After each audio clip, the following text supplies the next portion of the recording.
అందరికీ నమస్తే. ఈరోజు ఏబిఎన్ రాధాకృష్ణ రాసిన కొత్త పలుకు ద్వారా చాలా విషయాల క్లారిటీ వచ్చింది. అసలు తెలంగాణ విషయంలో వీళ్ళందరి ప్లాన్ ఏంది? ఇక్కడ రేవంత్ రెడ్డి గారి ప్లాన్ ఏంది? రాధాకృష్ణ గారి ప్లాన్ ఏంది? చంద్రబాబు నాయుడు ప్లాన్ ఏంది? వీళ్ళందరి వ్యూ అనేది ఒక కొత్త పలుకులో రాసేసిండు ఆయన. జల వివాదాలను ప్రస్తావిస్తూ రాజకీయాలను మిక్స్ చేసి జగన్, కేసీఆర్ ఇద్దరు ఫెవికాల్ బంధం అని రాసింది. సరే, అన్ని విషయాలు మాట్లాడదాం. నిజానికి ఇప్పుడు బనకచెర్ల, తర్వాత నల్లమల సాగర్ లాంటి ప్రాజెక్టులకు అడ్డుకునే వాళ్ళని టార్గెట్ చేసినట్టుగా కనిపించింది. ఎవరు సహకరిస్తున్నారో ఇండైరెక్ట్ గా ఆయన కొత్త పలుకు ద్వారా క్లారిటీ ఇచ్చిండు. అన్ని విషయాలు క్లారిటీగా మాట్లాడదాం. అంతకన్నా ముందు సబ్స్క్రైబ్ చేయండి, షేర్ చేయండి. ఈయన కొత్త పలుకు రాసిండు అంటే అది ఖచ్చితంగా తెలంగాణకు వ్యతిరేకమే, దానిలో డౌట్ ఏం లేదు. కానీ ఇప్పుడు ఈ రోజు రాసిన కొత్త పలుకులో మాత్రం కొన్ని విషయాలను చెప్పకనే చెప్పినట్టుగా కనిపిస్తుంది.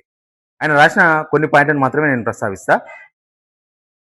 ఇప్పటివరకు ఆయన రాసిన కొత్త పలుకుల్లో ప్రతిపక్షాలని టార్గెట్ చేస్తూ వచ్చింది. ఇక్కడ కేసీఆర్ను టార్గెట్ చేయాలి, అక్కడ జగన్ను టార్గెట్ చేయాలి. నాకు తెలిసి రాధాకృష్ణ గారికి అటు చంద్రబాబు నాయుడు గవర్నమెంట్లో తప్పులు కనబడతలేవు, రేవంత్ రెడ్డి గారి గవర్నమెంట్లో తప్పులు కనబడతలేవు. అందరూ కొన్ని మంచి చేస్తారు, కొన్ని చెడు చేస్తారు. కేసీఆర్ గవర్నమెంట్లో కూడా కొంత మంచి జరిగింది, కొంత చెడు కూడా జరిగి ఉండొచ్చు. జగన్ ప్రభుత్వంలో కూడా కొంత మంచి జరిగి ఉండొచ్చు, కొంత నెగిటివ్ జరిగి ఉండొచ్చు, కొంత తప్పులు జరిగి ఉండొచ్చు. కానీ ఇప్పుడు చంద్రబాబు నాయుడు, రేవంత్ రెడ్డి గవర్నమెంట్లో మాత్రం అన్ని కరెక్ట్గా నడుస్తున్నాయి అన్నట్టుగా ఆయన భ్రమ. ఆయన రాసే విధానాన్ని బట్టి అదే అర్థమవుతుంది. ఆయనకు తప్పులు అస్సలు కనబడతలేవు. ఒక్క తప్పు కూడా ఈ గవర్నమెంట్లు చేస్తలేవు అన్న రీతిలో ఆయన కొత్త పలుకులు రాస్తూ వస్తూ ఉన్నారు. ఎందుకు? యాక్చువల్గా ప్రభుత్వాలే తప్పులు చేస్తూ ఉంటాయి. ప్రతిపక్షంలో ఉన్న వాళ్ళకి తప్పులు చేసే అవకాశం దొరకదు. స్కాములు చేసే అవకాశం కూడా ప్రతిపక్షంలో ఉన్న వాళ్ళకి దొరకదు. అధికారంలో ఉన్న వాళ్ళే స్కాములు చేస్తారు, అధికారంలో ఉన్న వాళ్ళే తప్పులు చేస్తారు, అధికారంలో ఉన్న వాళ్ళే దౌర్జన్యం చేస్తారు, అధికారంలో ఉన్న వాళ్ళే ప్రజలకు ద్రోహం చేస్తారు, అధికారంలో ఉన్న వాళ్ళే ప్రజలకు నష్టం చేస్తారు, రాష్ట్రాలకు కూడా నష్టం చేస్తారు. కానీ ఆయనకి ఇవేం కనబడవు. ఆయన ఇప్పటికీ ఇంకా ఇక్కడ కేసీఆర్, అక్కడ జగన్ ఇద్దరే ముఖ్యమంత్రులుగా రెండు రాష్ట్రాలకు ఉన్నారు అని అనుకుంటున్నట్టుగా కనిపిస్తుంది. ఎందుకంటే ఇప్పటి వరకు అప్పుడప్పుడు చంద్రబాబు నాయుడు కన్నా చురకలు అంటించే విధంగా అప్పుడప్పుడు రాస్తాడు. కానీ రేవంత్ రెడ్డి విషయంలో మాత్రం చురకలు కాదు కదా, కనీసం ఈగను కూడా వాళ్ళనియ్యాడు. ఈగ వాళ్తే కూడా ఆయన్నే వచ్చి చంపేస్తాడు. అట్లాంటి వార్తలు మనం చాలాసార్లు చూసినాం. రాధాకృష్ణ గారు తెలంగాణలో ఆఫీసులు ఉన్నాయి, తెలంగాణలో బిజినెస్లు నడుపుతున్నారు, ఆయన ఫ్యామిలీ మొత్తం ఇక్కడ తెలంగాణలో ఉంది, అన్ని వ్యవహారాలు ఇక్కడనే ఉన్నాయి. కానీ కొంచెం కూడా తెలంగాణ మీద కనికరం లేకపోతే ప్రేమ అట్లాంటివి ఏం చూపడు అనమాట. ఇప్పుడు జగన్, కేసీఆర్ బంధం గురించి రాసిన రాధాకృష్ణ గారు రేవంత్ రెడ్డి, చంద్రబాబు బంధం గురించి ఒక్కసారైనా రాసిండ్రా? ఒక్కసారైనా ఒక లైన్లోనున్నా కనీసం వీళ్ళిద్దరి బంధం ఏంది, ఇదంతా రాజకీయ బంధమేనా, లేకపోతే పైసల బంధమా, దందాల బంధమా, అసలు వీళ్ళిద్దరి బంధం వల్ల ఆంధ్రప్రదేశ్కు నష్టమా, ఆంధ్రప్రదేశ్కు లాభమా, తెలంగాణకు నష్టమా, తెలంగాణ లాభమా? ఒక్కనాడైనా ఒక్క స్టోరీ అని వచ్చిందా? రాదు. ఎందుకంటే వీళ్ళందరూ ఒకటే. రాధాకృష్ణ, చంద్రబాబు ఎన్నోసార్లు కథనంతో మనకు అదంతా కూడా బయటపడ్డది. మెయిన్గా నేను సబ్జెక్ట్లోకి వస్తున్నా. ఏంటంటే రాయలసీమ లిఫ్ట్ ఇరిగేషన్ స్కీమ్ అప్పుడు ఆగిపోయింది. రాయలసీమ జగన్కేమో రాయలసీమ బాగోగులు ఇప్పుడు గుర్తుకొచ్చినాయి, కేసీఆర్ కూడా తెలంగాణ బాగోగులు ఇప్పుడే గుర్తుకొచ్చినాయి అనేది ఆయన రాసిన రాత. తెలంగాణ బాగోగులు కేసీఆర్కు గవర్నమెంట్లో ఉన్నప్పుడు ఆయన వ్యూ ఏందనేది జనాలకు తెలుసు, తెలంగాణ ప్రజలకు తెలుసు. రాధాకృష్ణ మర్చిపోయి ఉండొచ్చు, కానీ తెలంగాణ ప్రజలకైతే తెలుసు తెలంగాణ తెచ్చింది ఎవరు, తెలంగాణ వచ్చిన తర్వాత ఏం జరిగింది తెలంగాణలో అనే అన్ని విషయాలు కూడా తెలుసు. ఇప్పుడేం జరుగుతుందో కూడా తెలుసు. ఒక్క విషయంలో మాత్రం ఆయన ఒప్పుకున్నాడు, ఇండైరెక్ట్ గా ఒప్పుకున్నాడు. కానీ మనకు మాత్రం ఈజీగా అర్థం చేసుకోవచ్చు. ఏంటంటే ఇప్పుడు బనకచెర్ల, తర్వాత నల్లమల సాగర్, ఇవే కదా. బనకచెర్ల పేరు మార్చి తెలంగాణ ప్రజలు తిక్కోళ్ళు, తెలంగాణ ప్రజలు ఏం తెలియదు, వాళ్ళంతా చదువుకున్నోళ్ళు, మన పేరు మార్చేస్తే చాలు, అదంతా ఇది వేరు అని అనుకుంటారు అనేదే కదా ఉద్దేశం. ఇదంతా ఒక కుట్ర, ఇదంతా ప్లాన్. రేవంత్ రెడ్డి, చంద్రబాబు, ఏబిఎన్ రాధాకృష్ణ, ఇంకెవరెవరో దీనిలో ఉన్న వాళ్ళందరూ కూడా ఒక ప్లాన్ ప్రకారం చేస్తున్నారు అనేది కనిపిస్తుంది. ఇక్కడ కేసీఆర్ ఎందుకు టార్గెట్ చేసిండు ఆయన రాధాకృష్ణ అంటే, కేసీఆర్ టార్గెట్ చేయడం గోదావరి జలాలు, సముద్రంలోకి పోతున్న గోదావరి జలాలు, వృధాగా పోతున్న గోదావరి జలాలు అంట. వృధాగా పోతున్న గోదావరి జలాలు, చంద్రబాబు నాయుడు ప్రాజెక్టు కడితే మీకు వచ్చే నష్టం ఏంటి, మీరు ఎందుకు వ్యతిరేకిస్తున్నారు అని ఆయన రాసిన ఒక సెంటెన్స్. దీని బట్టి ఒకటి మాత్రం అర్థమైంది, ఇక్కడ రేవంత్ రెడ్డి వ్యతిరేకిస్తలేడు అనేది రాధాకృష్ణ రాత వల్ల అర్థమైంది. రేవంత్ రెడ్డి సహకరిస్తున్నాడు అనేది కూడా అర్థమవుతుంది దానిలోనే. ఒకవేళ రేవంత్ రెడ్డి కూడా వ్యతిరేకిస్తే ఖచ్చితంగా రేవంత్ రెడ్డిని కూడా టార్గెట్ చేస్తూ దీనిలో రాయాలి కదా. అంటే రేవంత్ రెడ్డి కూడా ఎందుకు నువ్వు ఆంధ్రప్రదేశ్కు నీళ్ళు వస్తాయంటే ఎందుకు కట్టుకుంటున్నావు, నువ్వు తెలంగాణ ముఖ్యమంత్రివి, నీకేం కావాలో నువ్వు తీసుకో, తెలంగాణ వాడుకున్న తర్వాత కదా ఏపీకి పోయే నీళ్లు, మరి ఎందుకు మీరు అడ్డుకుంటున్నారని రేవంత్ రెడ్డి పేరు రాయలేదు కదా దీనిలో.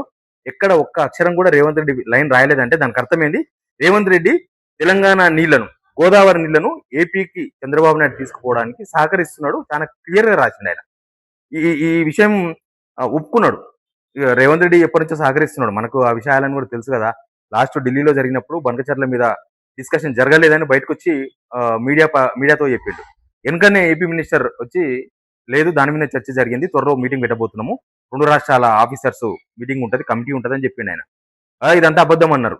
తీరా కమిటీ ఏర్పడ్డది. ఆ కమిటీలో తెలంగాణ ఆఫీసర్స్ ఉన్నారు, ఏపీ ఆఫీసర్స్ ఉన్నారు. ఇప్పటికే మీటింగ్స్ జరిగినాయి, పేరు మార్చిండ్రు. బహుశా ఇదంతా ఒక రింగ్ తయారయ్యి ఇదంతా చేస్తున్నట్టుగా అనిపిస్తుంది. అంటే ఇప్పుడు ఏంటంటే నల్లమల సాగర్ను లేకపోతే బంకచర్లను రెండు ఒకటే పేరు మార్చిర్రు, మనల్ని ఏమార్చనికే.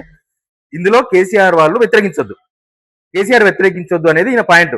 కేసీఆర్ వ్యతిరేకించకపోతే నీళ్లు తన్నుకొని పోతాం, తర్వాత ఇంకా గోదావరి నీళ్లు ఏపీకి పోతాయి, తర్వాత తెలంగాణకు సున్నం పెట్టొచ్చు, తెలంగాణ రైతులను ఇట్లా ఏమార్చొచ్చు. ఇందులో రేవంత్ రెడ్డి పాత్ర మాత్రం చాలా క్లియర్ గా రాసినాను. రేవంత్ రెడ్డి సహకరిస్తున్నాడు, రేవంత్ రెడ్డి సహకారం ఇస్తున్నాడు కానీ కేసీఆర్ వ్యతిరేకిస్తున్నాడు. మరి ఇప్పుడు తెలంగాణ ద్రోహి ఎవరు, తెలంగాణ అనుకూలం ఎవరో అర్థమవుతుంది కదా. 2 విషయాలు. ఒకటి, తెలంగాణ కోసం కేసీఆర్ ఏం చేయలేదు అనుకుంటేనే తెలంగాణ కోసము ఏపీకి నీళ్లు పోకుండా కేసీఆర్ అడ్డుకుంటున్నాడు, రేవంత్ సహకరిస్తున్నాడని ఆయన రాసిండు. ఇంకా దీన్ని జగన్ కు లింక్ పెట్టిండు. జగన్ కింద లింక్ పెట్టిండంటే రాయలసీమ లిఫ్ట్ ఇరిగేషన్ స్కీమ్ మీకు ఇప్పుడు గుర్తుకొచ్చిందా? రాయలసీమ లిఫ్ట్ ఇరిగేషన్ స్కీమ్ 2020 సంవత్సరంలో అప్పుడు ఈ గవర్నమెంట్ ఇక్కడున్న నారాయణపేట జిల్లాకు సంబంధించిన గవినోల శ్రీనివాస్ గారు అనే రైతు ఎన్జిడికి, నేషనల్ గ్రీన్ ట్రిబ్యునల్ పోవడంతోన వాళ్ళు ఇచ్చిన ఆర్డర్తోన 2020లో ఆగిపోయింది. జగన్ ఏంటంటే సరే అప్పుడు కోర్టు ఆపేసింది. చంద్రబాబు నాయుడు వచ్చిన తర్వాత రాయలసీమ లిఫ్ట్ ఇరిగేషన్ తీసుకుపోలే, అది ఆయన రాజకీయం. చంద్రబాబు నాయుడు ఆ ప్రాజెక్ట్ టచ్ చేయకపోతే జగన్ రాజకీయం చేసుకోలేడా, చేసుకోవద్దా? ఇక్కడ రేవంత్ రెడ్డి మీకు సహకరిస్తూ నల్లమల్ల సాగర్కి నీళ్లు పోతే పోని అనుకుంటున్నప్పుడు ఇక్కడున్న కేసీఆర్ తెలంగాణ ప్రయోజనాల కోసం రాజకీయం చేయకూడదా? అంటే వీళ్ళు రాజకీయం చేస్తేనేమో ద్రోహం. ఎవరికి ద్రోహం? ఎవరికి? తెలంగాణకు మేలు జరగాలని కేసీఆర్ కోరుకోవడం ద్రోహం. ఏపీకి నీళ్లు పోతాయని రేవంత్ రెడ్డి పోతే పోని అని సహకరించడం మంచిది అనమాట. ఆయన ఉద్దేశంలో మనకు అదే కనిపిస్తుంది. చంద్రబాబు నాయుడు రాయలసీమ లిఫ్ట్ ఇరిగేషన్ కోసం ఒక్క మాట కూడా మాట్లాడతలేడు.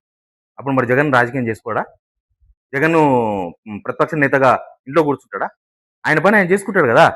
అందుకే ఇక్కడ ఇద్దరికి లింకు పెట్టిండు. జగన్, కేసీఆర్ ఇద్దరు చాలా సంబంధం ఉంది, చాలా బంధం ఉంటే రాయలసీమ లిఫ్ట్ ఇరిగేషన్ స్కీమ్ ను ఎన్జిటికి పోయి ఎంత ఆపుతారు?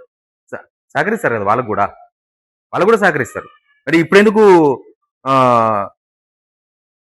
ఇప్పుడెందుకు చంద్రబాబు నాయుడు తెలంగాణ నీళ్ళని తీసుకుపోవాలని ప్రయత్నం చేస్తున్నది రాయాల్సిండే.